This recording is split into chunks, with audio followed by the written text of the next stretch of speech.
Good morning. Ngasi card message ngasi card message se koi ki rashi ki matung ina ko ka try to katang thok charage try to shidagi shai shagi rashi ma palo khala khala ka amai tor ga yenga se ko do khoi ahan bas ta lei re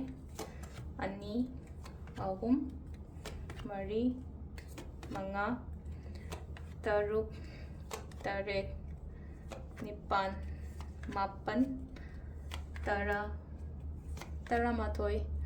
Tarani toy. Quite handbook, Mesh Rashi ko, Mesh Rashi gina like no, Mesh Rashi like says Leno investment Gumbaka Gumba Toboko Pay Kokatan, Ishagi and so Kala Kolaga Ishagi families get the Makta Kala Kolaga, Tabainkan Gumba Tobiba, Dumba, Maitaraga, Adogani Shubako Brescia, Unisile Sekatan, Selena Kohari Tabase, Yadiani, Kratam Tamna Haidanamaka. Kano Mitun Rashi going to say Kanaba China Bakot Payaring, avoid, ignore, Hadimana Ruda Bako manifestations Kumbaka Gumbata in a Kanba in a Ningi Bodo Panganico, Karkarashi Guina,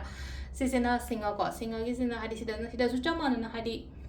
Kitang Haitarako, surrounding energy, Sekatang toxic oiba, negative oiba, Adumbe Moniko, Hadi Kanaba, Horopa Torogamina, Kalena, Godamana, Runo Kemta,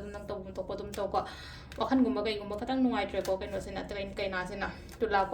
yun na tawa gani tabak tong matam pa gani ko kay no yun na su yam pa nala sila ise ko hadi gari Bridger Rashi gina nung shiba hay tar ko labas kat kumbala ko sa hadi nung shina na lay minaba mama dum basulay apa basudum la gani ko dhanu gidana sila ise